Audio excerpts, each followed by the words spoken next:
Crea Arte, Expo, Latino Culture, and Comic Festival is a proud sponsor of UTRGV TV.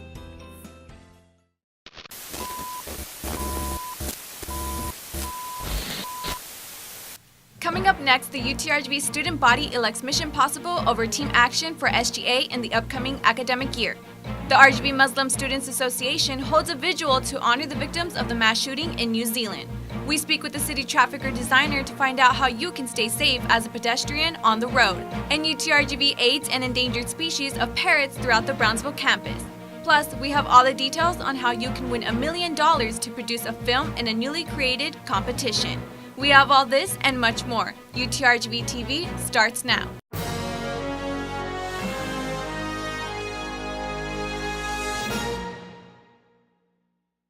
Thank you for joining me on this week's UTRGV TV edition. I'm Ileana Luna.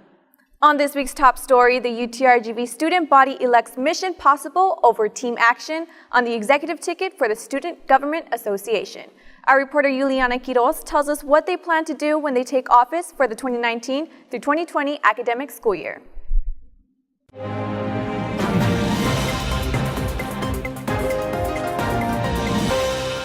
The UTRGV student body finally got to hear who won this year's SGA elections after a week of voting took place between two notable executive tickets. It took 611 votes out of the 933 total for Mission Possible to win the SGA elections for the 2019-2020 academic year. I feel overwhelmed, we had a lot of support that obviously you expect support from friends and family. I just didn't realize how extensive that was. Ingrid de la Torre, current SGA Vice President for the Brownsville campus, will now be serving as the next SGA President for UTRGV, alongside Alexandra Smith Macias as her VP for the Edinburgh campus and Roy Cantu as her VP for the Brownsville campus. And we want to implement a schedule for the Brownsville campus so at what time the circulator is coming by to pick students up from, those secluded parking lot areas. Smith Macias explains the several projects they plan to take on, including improving transportation, sustainability, equality and unity between campuses, especially for athletic events, and the overall design of SGA. We want to rethink how we do SGAs to create more transparency, to better serve the students, to just improve the way you see us. Mission Possible tells us they were glad to be competing with the opposing executive ticket known as Team Action. It was really a good campaign. It was really a good fight. Both of us did an awesome job. They campaigned as hard as we did, and they were just going head on head. I think until now we had a lot of uncontested SGA elections, and I feel that this year, because there was more student involvement. Cantu says he's ready to take office with the rest of his team, and he wants to thank the student body for supporting and believing in their platform. Bother us, that's what we're here for. We're here to be able to help you guys, and if you're not reaching out to us, we don't know what's going on. Now, UTRGV TV wanted to hear from Team Action, but they did not reply to a request for comment. If you would like to reach out to SGA, make sure to email them at sga@utrgv.edu or send them a message to their Facebook page. In Edinburgh, for UTRGV TV, I'm Juliana Quiroz. The RGV Muslim Students Association holds a vigil to honor the victims of the deadliest mass shooting in New Zealand history. Our reporter Renata Cruz has the tech story.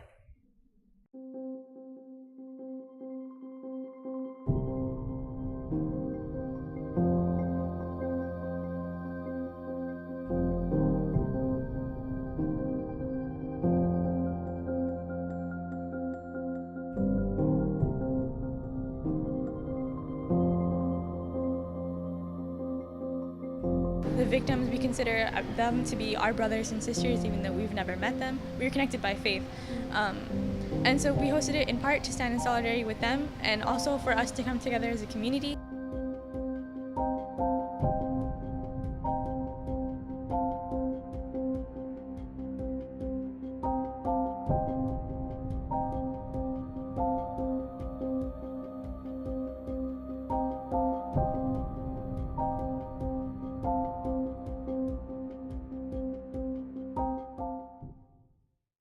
Pedestrian deaths and accidents are at a record high across the country. Our reporter Rosia Villalobos spoke with the city traffic designer to find out how you can stay safe. Last year, Texas was one of the 5 states that accounted for nearly half of all pedestrian deaths in the country. Over the past few decades, pedestrian deaths have risen by 35%, making 2018 the deadliest year for pedestrians since 1990, according to a new report by the Governor's Highway Safety Association. In their report, Texas was ranked the 3rd highest state by number of fatalities. While some factors contributing to the accidents cannot be avoided, Bilkis Olazaran from the McAllen Traffic Operations Department says being alert is key. Obey all traffic laws. There are signs, they are there for a reason, and if one of either a driver or a cyclist does not obey it, or a pedestrian, then there will be some confusion as to who has right of way, and we want to avoid that. A few of the factors listed by researchers for the increase include a rise in SUV drivers, speeding, distracted driving, and nighttime crossings away from intersections. McAllen has 3 hike and bike trails with frequent joggers and bicyclists, and in order to ensure the visitors are not at risk, the Traffic Operations Department provides trainings throughout the year. We are hosting some outreach events to encourage people to dress appropriately so they are visible to motorists, and also to use the proper equipment, proper clothing, and obey the rules of traffic. The state is also working to address pedestrian safety through the federally funded program, Section 402. The McAllen Traffic Operations Department encourages pedestrians to stick to crosswalks in order to minimize the chance for an accident. Reporting in McAllen for UTRGV-TV, I'm Rocio Villalobos. UTRGV aids red-crowned parrots by installing nesting tubes throughout the Brownsville campus. Our chief reporter Nathaniel Puente has more. The UTRGV Brownsville campus is home to an abundance of wildlife. With the amount of birds, lizards, and insects roaming around, you might think you are in a wildlife sanctuary rather than a university. To preserve this ecological image, UTRGV has committed efforts to provide nests for red-crowned parrots, an endangered bird native to the Rio Grande Valley in northeastern Mexico. Yeah, I'm just really excited to have the birds breeding here on campus. I think it's an extremely unique opportunity to sort of involve students as well as local community members. Dr. Carl Berg specializes in ornithology and spearheaded the project to build the nesting tubes around campus.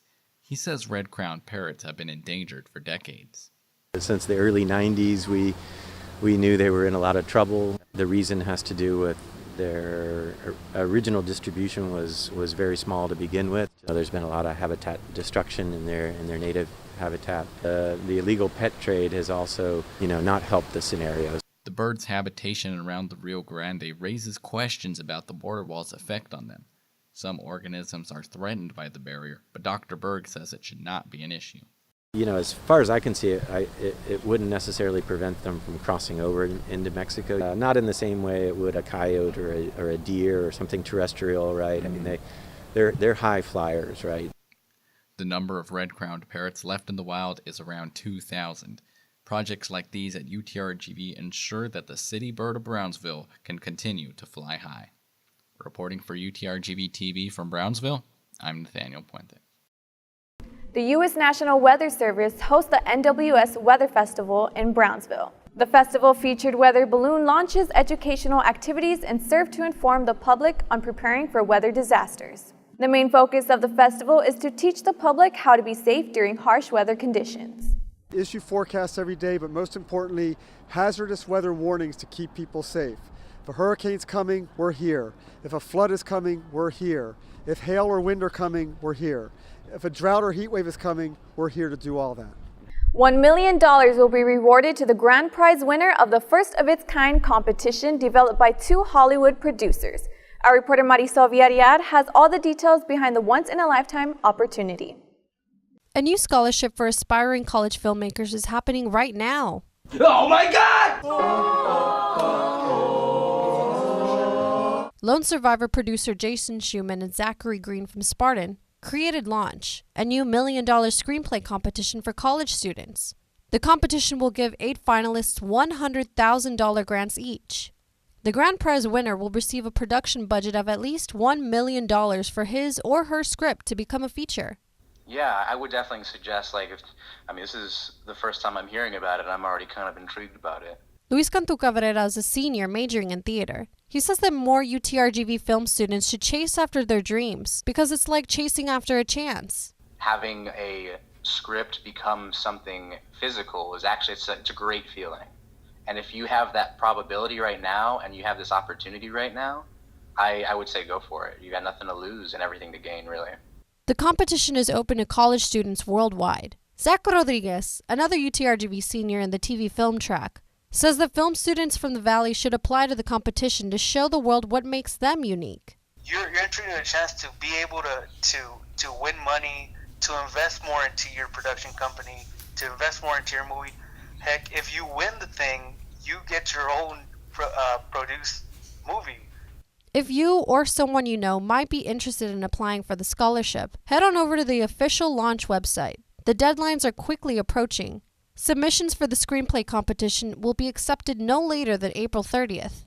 In Edinburgh, Marisol Villarreal reporting for UTRGV TV.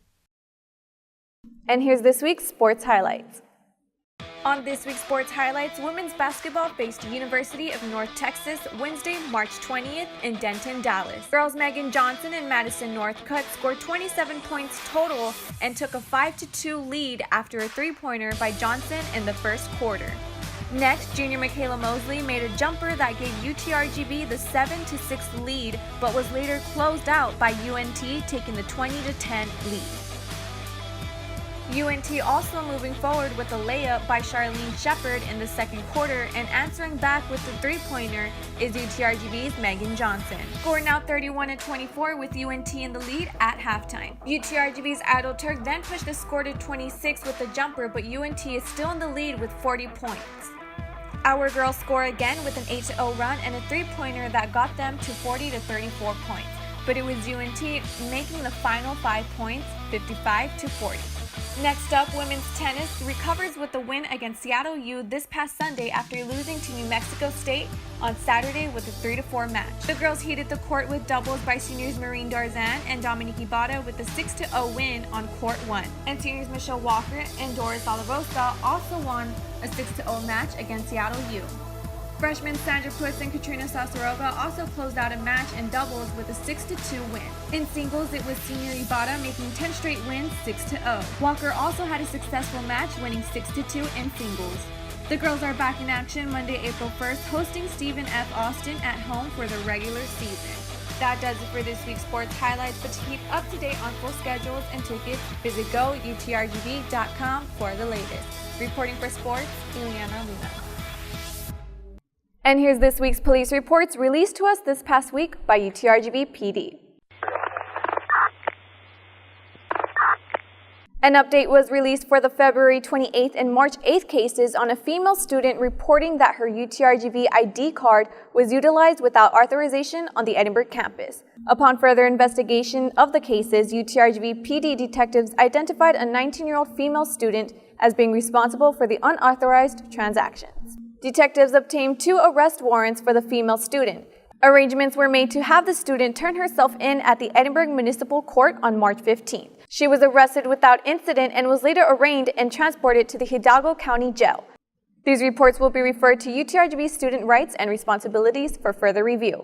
On March 18th, an officer responded to the MAG building in reference to a disoriented male subject. On arrival, the officer made contact with a male student who displayed signs of intoxication inside a classroom.